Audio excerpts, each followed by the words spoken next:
Hello guys, how are we getting on? My name is Aaron Kelly. Welcome back to another episode of the Premier League Verdict here today. And it is now 5 wins out of his last 5 for Frank Lampard and Chelsea after a 1-0 win over Newcastle United at Stamford Bridge yesterday. Chelsea move up into the top 4 and things are just looking very, very good. People talk about the importance of coming back from the international break when you have been in a good run of form going into it and getting the win and just showing that your form hasn't dropped over the course of the week or two, whatever it may be.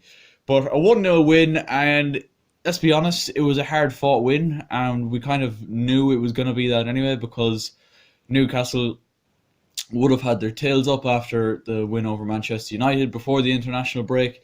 But we kind of knew that they were going to come to Stamford Bridge and try and protect and just try and get anything out of the game that they possibly could. We got clear signs of that when we seen that they were playing with 5 at the back, 4 in midfield. It's kind of their usual setup anyway, but the midfielders were probably less adventurous yesterday than they would have been against Manchester United before the international break.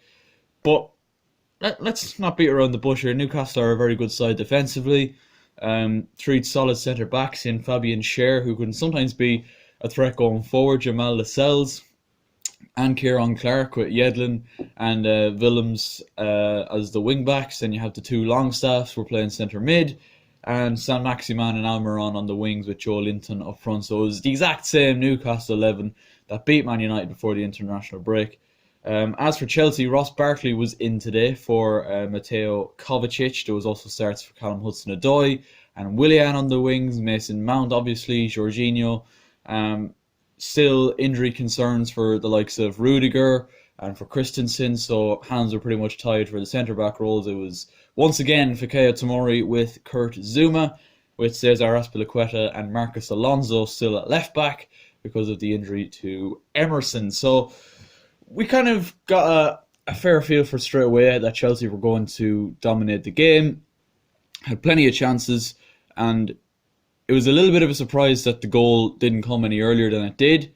But when it did come, it was a massive relief. I think that's fair to say. If we had left Stamford Bridge yesterday without the 3 points, I think we would have felt very, very hard done by. We'd 71% possession in this game and had 16 shots in total, 8 of which were on target. And we restricted Newcastle to very few clear-cut chances, really. I don't think Kepa actually had to make a save. I don't believe Newcastle actually had any shots on target at all. I think they might have had 5 or 6 kind of half chances. Their best chance of the game really came for Joe Linton. And again, it was a tough chance given away by Tomori. There was a cross into the box and he's running in. He's at an angle. It would have had to have been an absolutely unbelievable header from Joe Linton if he was to test Kepa in the Chelsea goal. But chances for Chelsea, there was lots of them. There was a bit of a mess up between, I think it was Lascelles and Dubravka, nearly let Tammy Abraham in, only for the ball just bounced off his foot and went elsewhere. A bit of a mix up between defender and goalkeeper there. Willian had a great chance in the first half with a header. Mason Mount also tested Dubravka, but it was kind of more second half where Chelsea began to really, really test, the defence of Newcastle United. And chances were plentiful, it's fair to say. Tammy Abraham hit the crossbar with a header. Callum Hudson-Odoi was brilliant. He was very, very lively. He had one shot that was deflected and it fell to Christian Pulisic, and you just thought that was going to be Pulisic's moment. Obviously, he came on, and he actually made quite a difference when he came on, Pulisic, to be fair to him. He looked very lively. He looked involved. He came on for Mason Mount, and it's one of those, he controls it quite well, and he probably surprised himself at how well he controlled it. But I do think Pulisic from last season, or when he's on higher confidence levels, probably would have stuck that chance away. Take nothing away from a brilliant save from Marvin Dubravka all the same. But Chelsea finally made the breakthrough with about 15 minutes to go through Marcus Alonso, of all players. He gets a lot of goals from left back, to be fair to him. He got even more when he was playing as a left wing back, particularly during the Antonio Conte era. But this is a good strike, and Callum Hudson-Odoi, non-surprisingly, was at the centre of it once again. some brilliant skill from him, lays it off to Alonso, who strikes it. She strikes it quite well, in fairness to him. He strikes it pretty well. Dubravka, he gets a touch on it, but I think it's probably the power of the strike that makes it too difficult for him to keep out. But yeah, of all the chances that Dubravka kept out in the game, and this was the one that went in, he'll probably be a little bit disappointed with himself, Marvin Dubravka, but he kept everything else out, couldn't keep this out. And with 15 minutes to go, you kind of got the impression that once that we got that goal, Newcastle were going to be deflated. You didn't really think there was going to be much of a second wind from them. Chelsea should have made it 2-0 late on. Christian Pulisic running in on goal, decides to square it for Tammy Abraham, and I think it's Fabian Schär makes an absolutely ridiculous last-ditch block.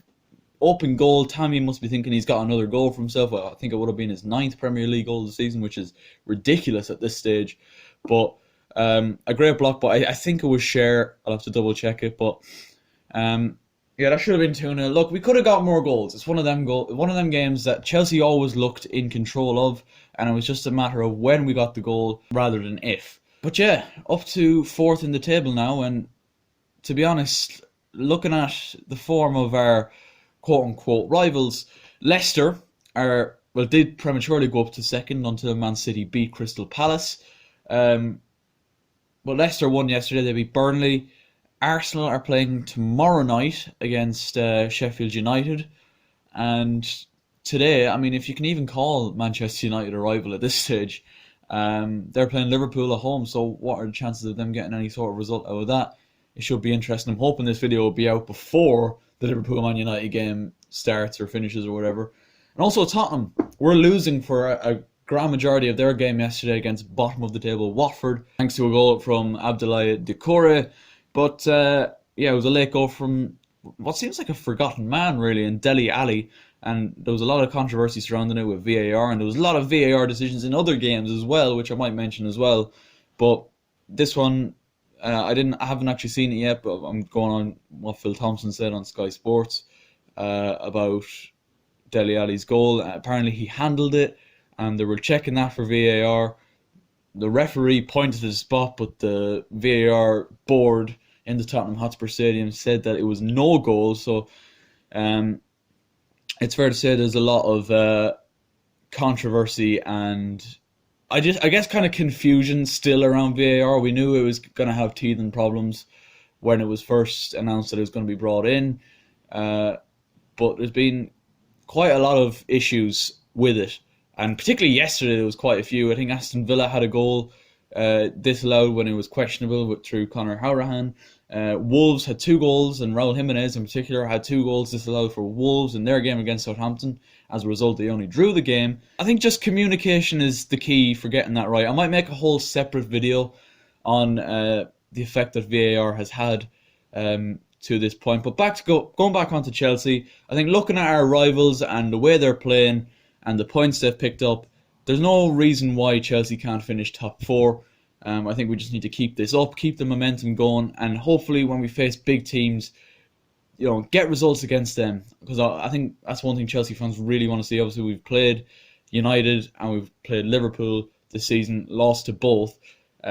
We've Man City in the next couple of weeks, so that is going to be a big test for Lampard's men. But a lot of good individual performances once again from Chelsea yesterday. I mentioned Callum Hudson-Odoi, pretty much ran the show, had Newcastle's defenders in 6s and 7s a lot of the time, leaving them on their arses. He scored a brilliant goal for England, the under-21s during the international break, and this boy is just quality. And I don't want to big him up too much, but with him we could have the type of player that Eden Hazard was for us. That player who has the ability to just flip the switch at any given moment and change a game with a bit of skill, a goal, a decent cross into the box. He's a very good crosser of the ball, Hudson-Odoi, and he could have had a couple of assists more than he already did for the Alonso goal. Speaking of which, I thought Alonso is definitely starting to come into his own in that left-back role, and I'm not saying Emerson's going to have it up against him to, get his place back in the team, but Alonso's definitely making a good claim for himself there at the minute. I thought Kurt Zouma was excellent yesterday. He continues to surprise me. Certainly after the first day of the season against Man United, Kurt Zouma made me anxious, to say the least. but he's definitely improved on the ball. Fikayo Tomori made a couple of mistakes again yesterday, but nothing overly costly. That one where he gave it away for the Joe Linton chance. Luckily, it didn't come to anything. Jorginho is becoming more and more influential in this Chelsea team. We're finally getting to see what he brings. He really is that link between the defence and the attack. And it's different to last year under Maurizio Sarri. Jorginho is playing a far more forward role. He's probably been let to go forward and express himself in an attacking sense a bit more now, which is great to see because he's well able to play them key passes in between the lines. And he's got a couple of assists and a couple of goals for himself this season, so long may it continue. Obviously, N'Golo Kante picked up another injury for France during the international break, which is just typical flipping Chelsea luck, really, isn't it? But yeah, we're looking very good. We have a couple of games, as I've said in the last couple of videos, that we've a run of them games now where we need to be winning. We've Ajax this week in the Champions League, so that is going to be a huge game. We need to get a big result there. And then next weekend, it's Burnley, I believe, away. And then a couple of games' time, we play at Manchester City. So long may it continue. Hopefully Arsenal can drop points against Sheffield United tomorrow night. And hopefully Man United gets stuffed by Liverpool. Not that it really matters in the grand scheme of things, but it'd just be nice to see, really, wouldn't it? So, boys and girls, that is my thoughts on the Chelsea game yesterday, and a few little thoughts on the other games as well. Leave a like on this video if you did enjoy. Subscribe if you're new. And as always, I will catch you later.